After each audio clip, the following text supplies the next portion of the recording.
All right. Good day to you all viewers. You are welcome once again to your program and our program right on here on Yoruba referendum.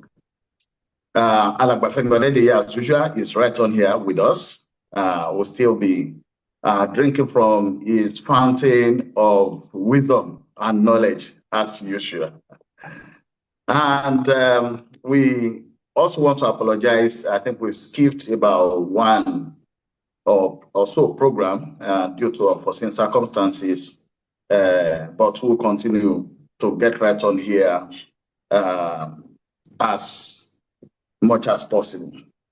Please remember that if you need to get in touch with us, the email to send your queries or inquiries or whatever it is to is yorubaref@gmail.com. The topic remains federalism, or through federalism, the journey so far.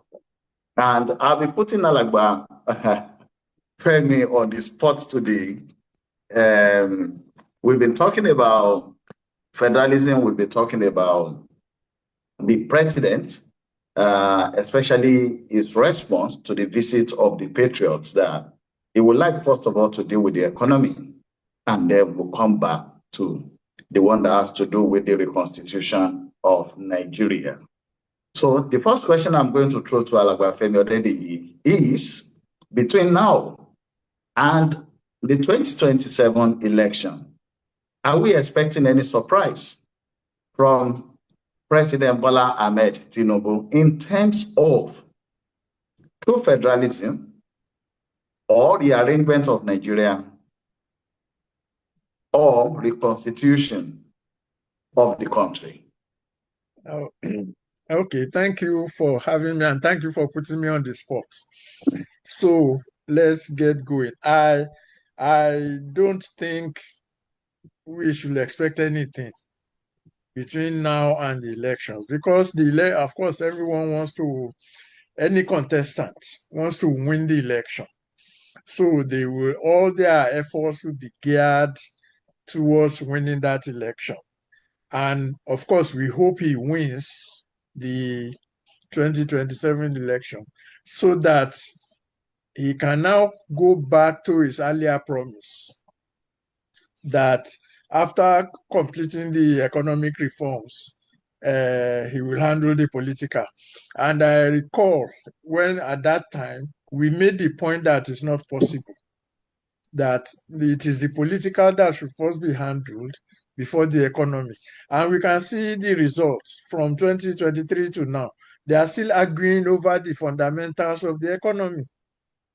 So we know it's going to take a long time, to fix that, but it will have shortened the progress if he had handled the political first.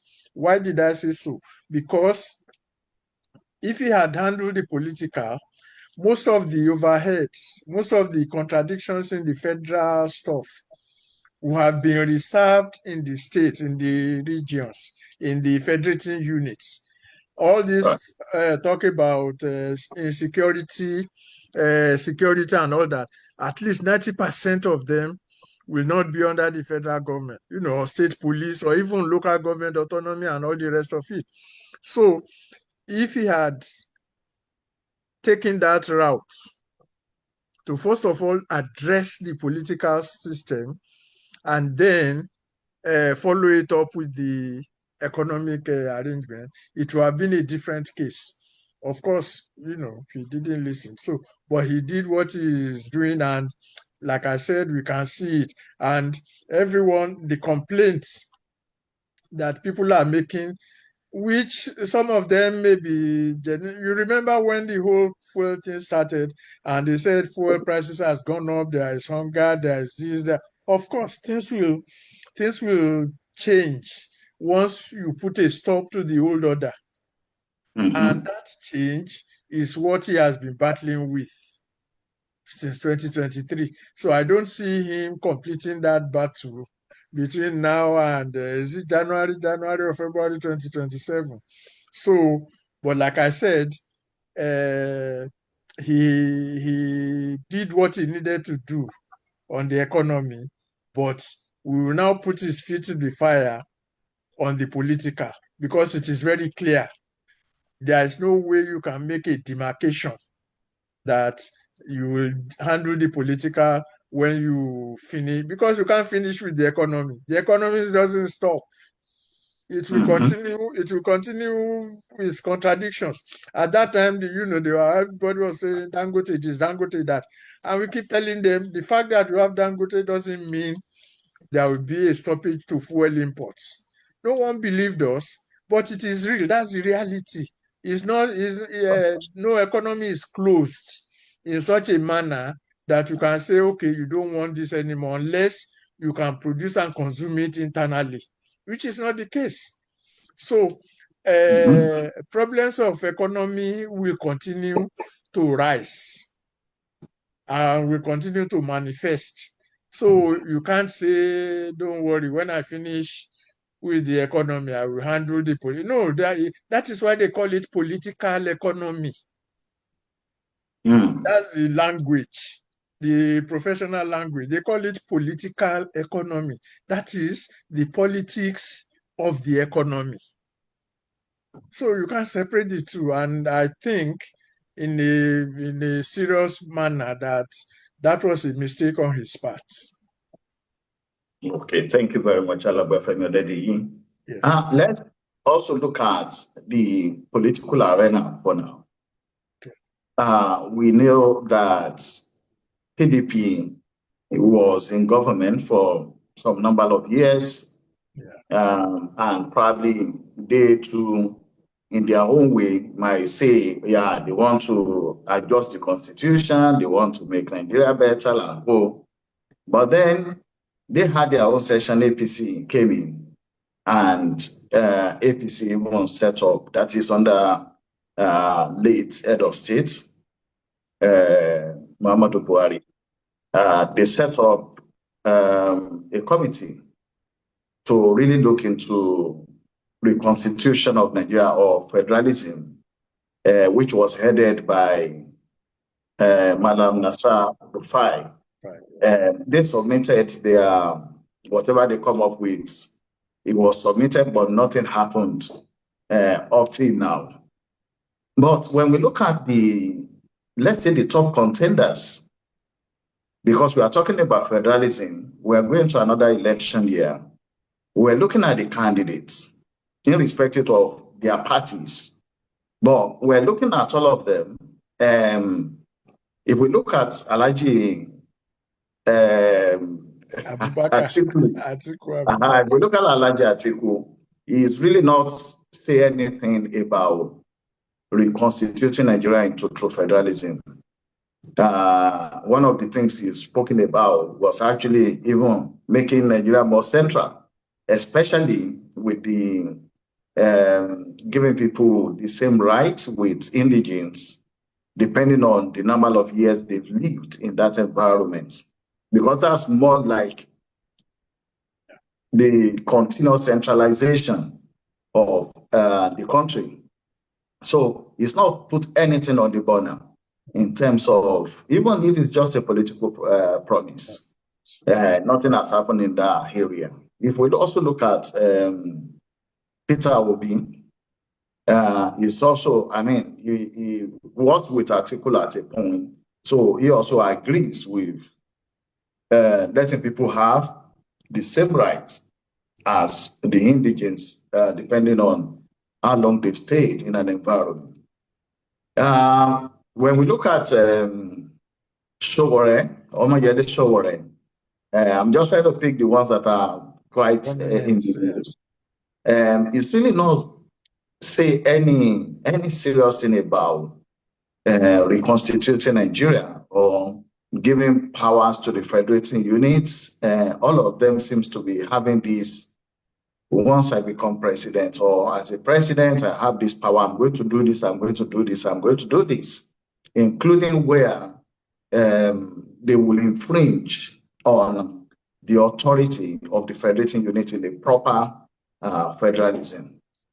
Now, we know, I mean, to give him the credits, the president now has always been a champion of through federalism.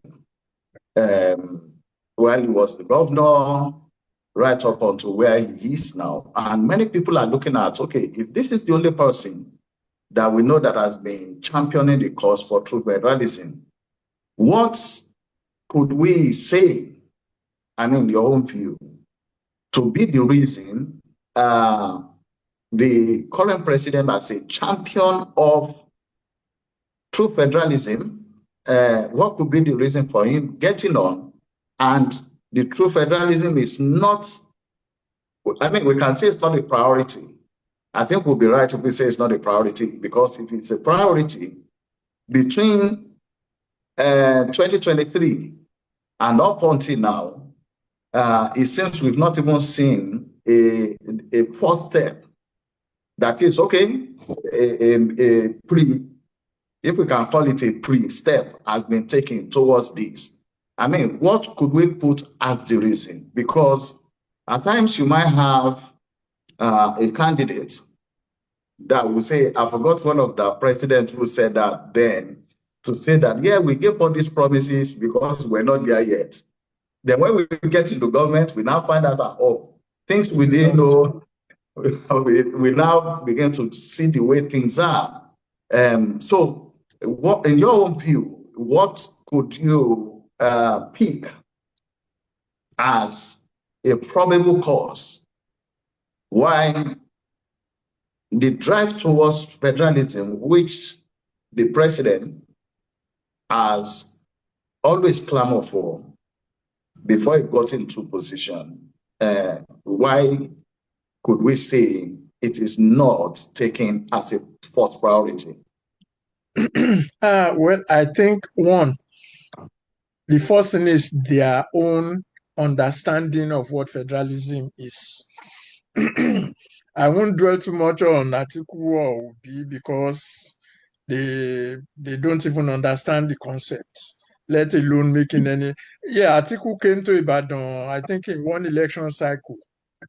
He told them in the north, I think in 2019 or so, he told them in the north that the north will retain power and all the things they say.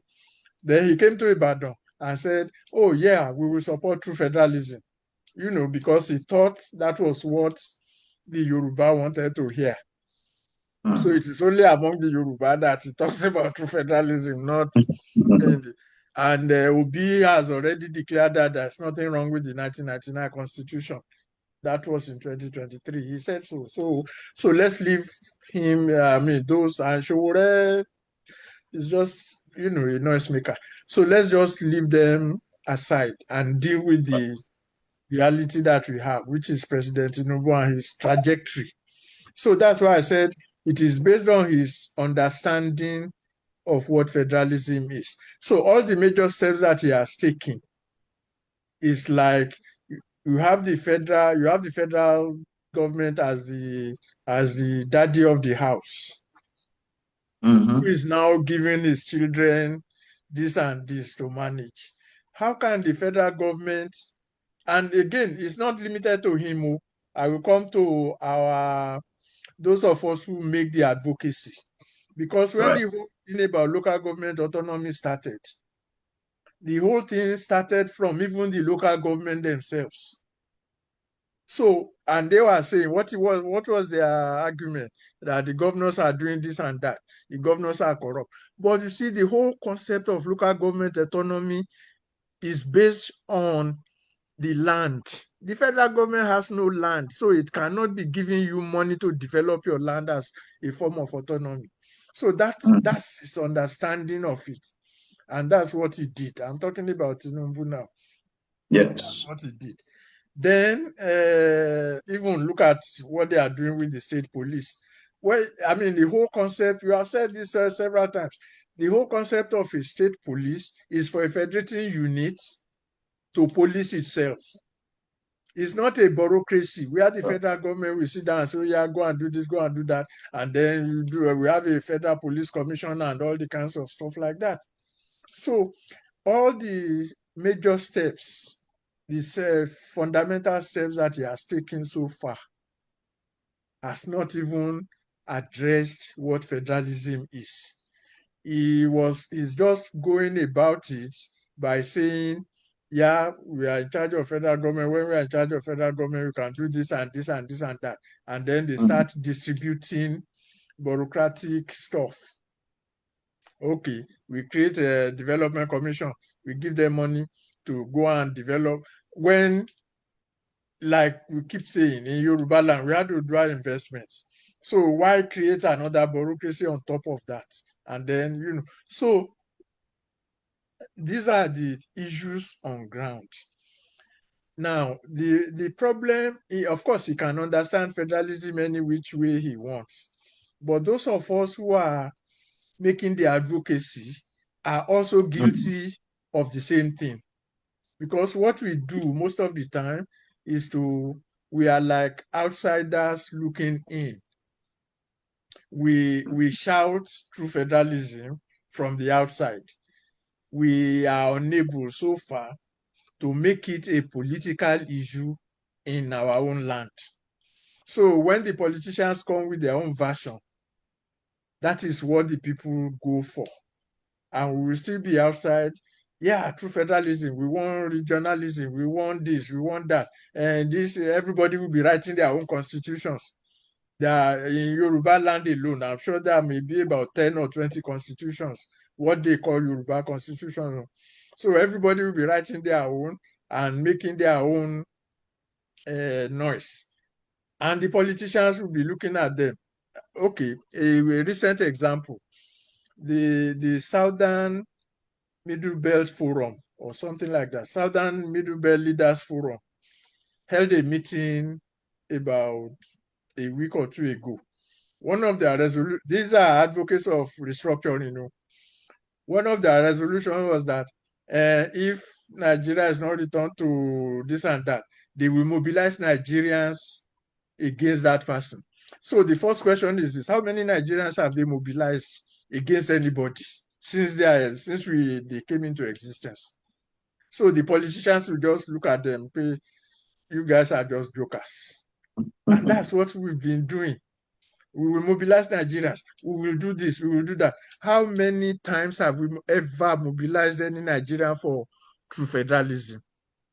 The only times they came was during the military regime, which everybody was sick. So, but once the politicians came in, we have been unable to make it a political issue in our own land.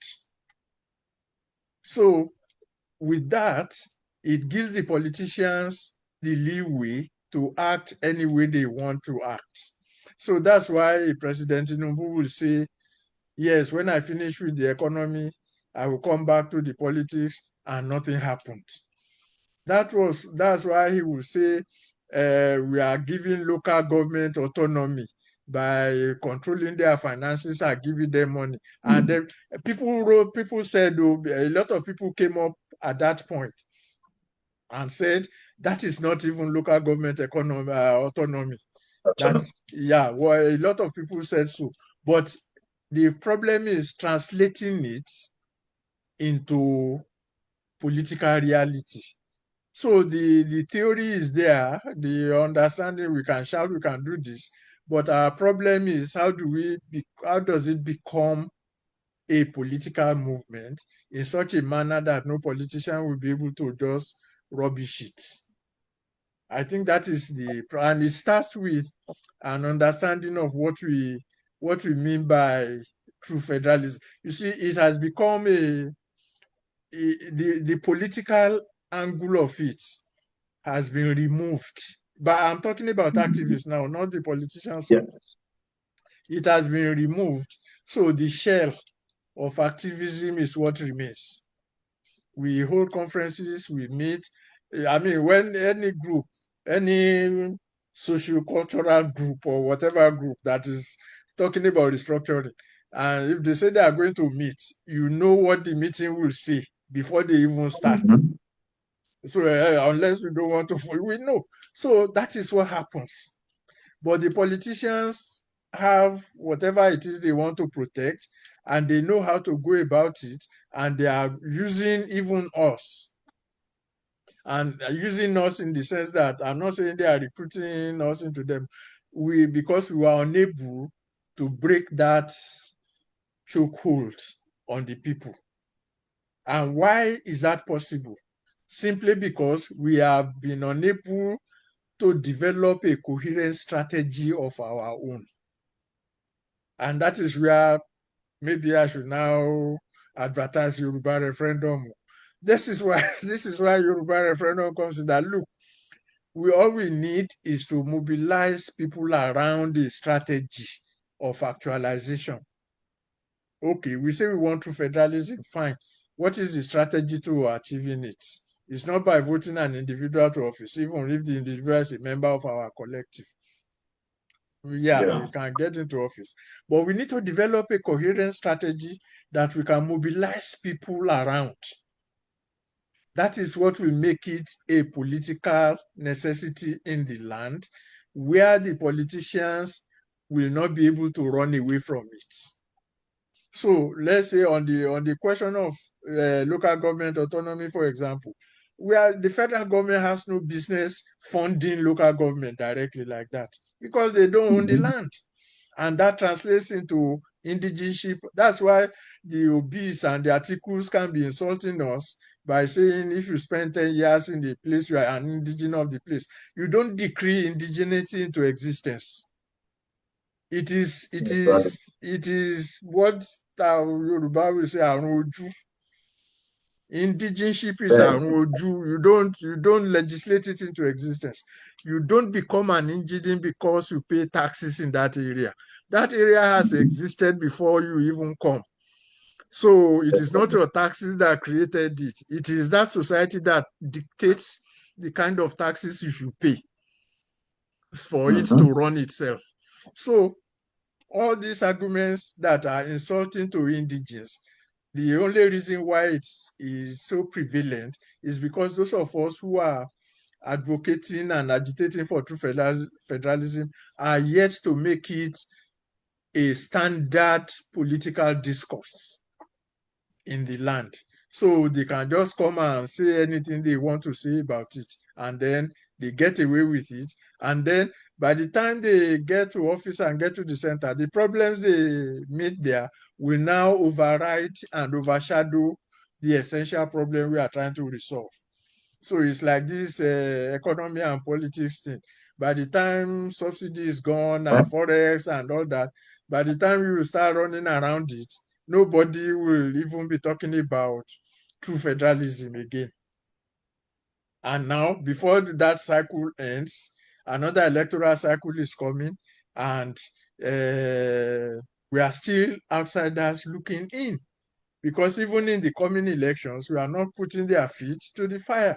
And the only way we can put their feet to the fire is to look for the pressure points on the federal government itself, is the local. They say all politics is local. So the whole question of constitution making is local. Local in the sense that it is the federating units that will state this is where they are going. And that is the essence of the Yoruba referendum, that look, let's get together and decide, this is what we want to do. And if we say, yes, that's what we want to do, we set up a committee, legally and validly binding. Go and, you are to negotiate on our behalf. And if other nationalities carry the same thing through, then the federal government will have no choice but to succumb or to destroy. And so those are the choices. But unless they are an Abacha or a Hitler, I don't think they will destroy. But the point is, we have to take it away from what we call reasoning. We argue about it, we talk about it, we have all the fine points of why it should be so. We devise our own constitution, other people will devise their own. They will say, yeah, mine is better than yours. My draft constitution is better than yours, And but the real essence of the whole thing is that the people are not involved because we are yet to make it a political issue in the land. And we owe ourselves and the future generations that possibility. We have said it before that, okay, let's even assume that what Tinubu is doing is federal. Okay, this and that. What if after and he wins the second term and the whole shebang goes on? So the next president that will come in can just reverse everything. And we have seen it before. Yeah. They can reverse everything and say, okay, this commission is not doing very well. I'm going to dissolve it. Or this local government, you see, we have been collecting money since 2023. When you got autonomy, look at your routes, look at this. We are going to stop it. So all those things can. So the essence of true federalism is not bureaucratic, what I would call bureaucratic gerrymandering, where you put this and that and this and that. It is essentially saying, let's use Yoruba, for example. You Yoruba, how do you want to govern yourselves? And Yoruba will say, yes, this is how we want to govern ourselves. If we want to relate with the Igbo or anybody, then we say, okay, we have set our own standard. What is yours? Right. Then the federalism becomes the bridge. But without the standards, you can't construct the bridge. But what they are doing now is constructing a bridge and then walk to the answer to have a standard for it to stand on. Sorry, I hope I haven't spent too much time. No, that's fine. I'm looking at the time that we have Yes. for now, because what I want to actually go into probably will run to next week, because you've spoken about agitation. Yes. And we know that for a while there have been agitations for true federalism, Yes. especially among the Yorubas. Obviously, we have other nationalities in Nigeria that are also clamoring for it.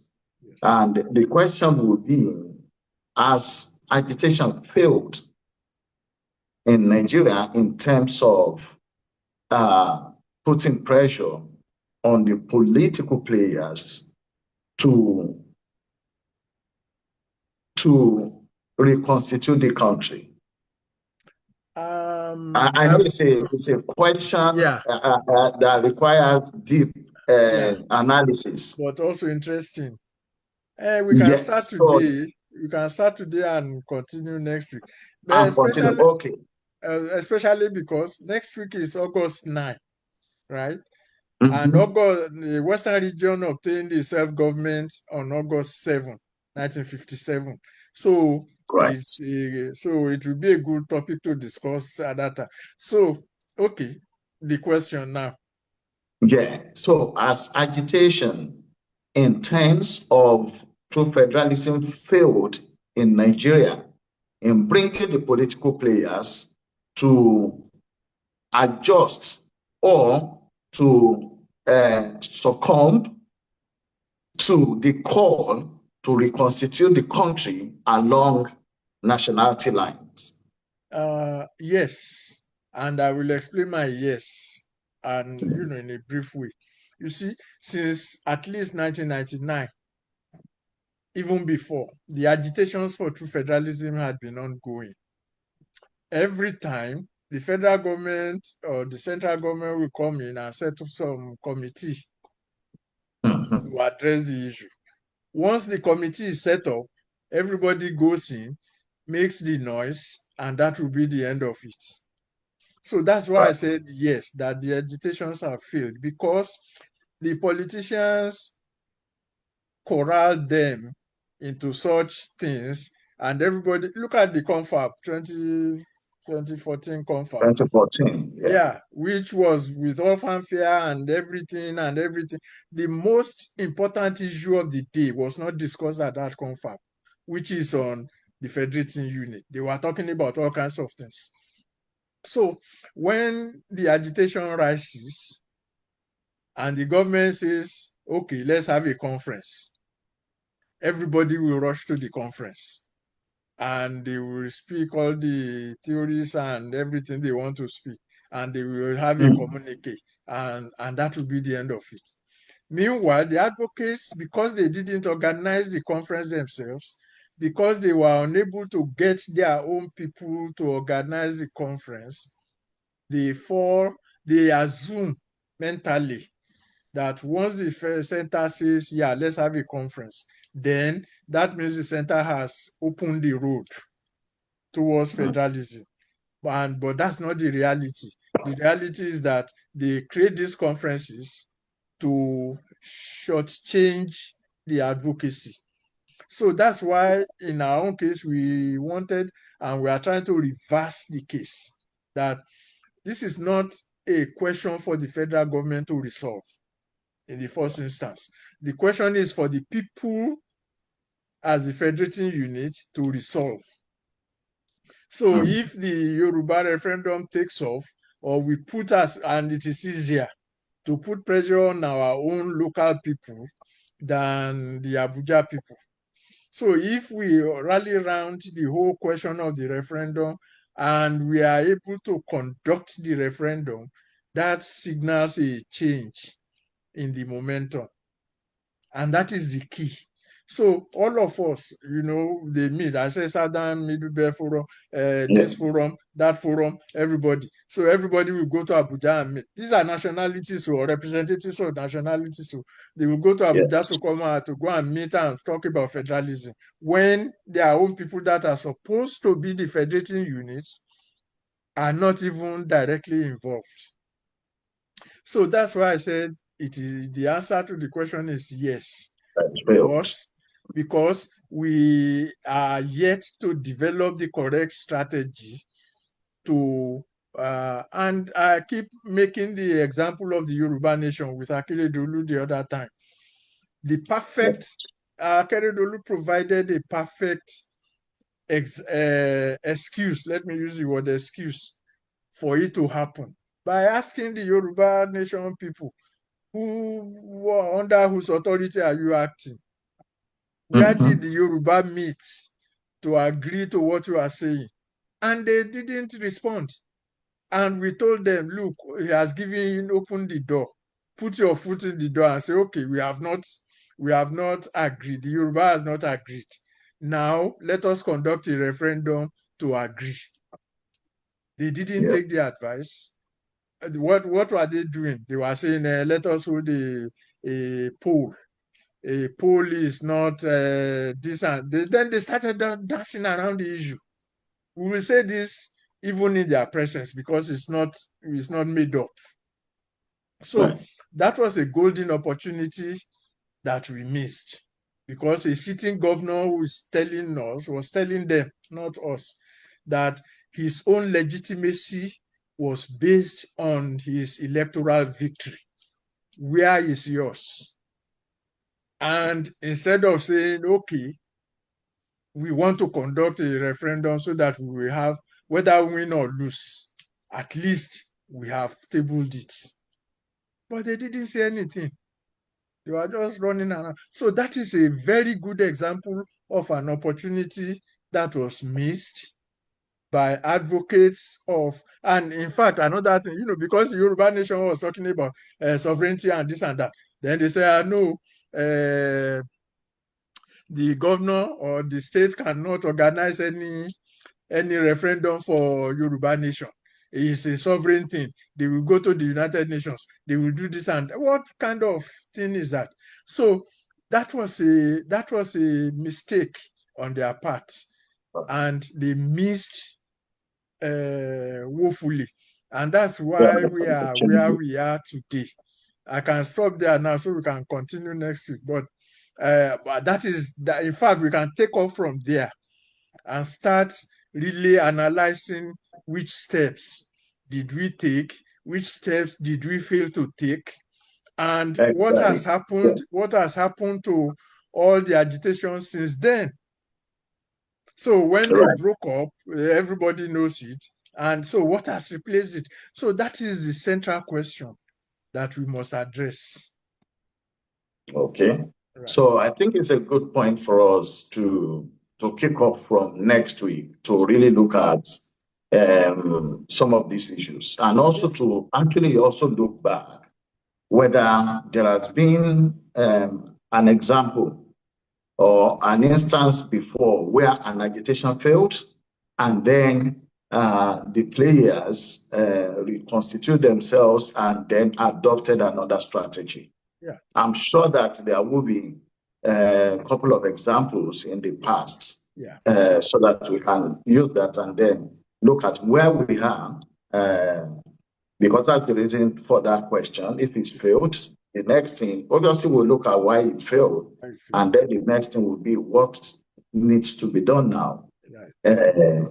Because we really, to be honest with you, we're really not having that voice again, like we had before, about people clamoring and agitating for federalism, change of the constitution or so. People only shout when something happens and then they go quiet again. So I think it will be something for us to deal with next week. Right. So viewers, thank you so much for joining us on the program.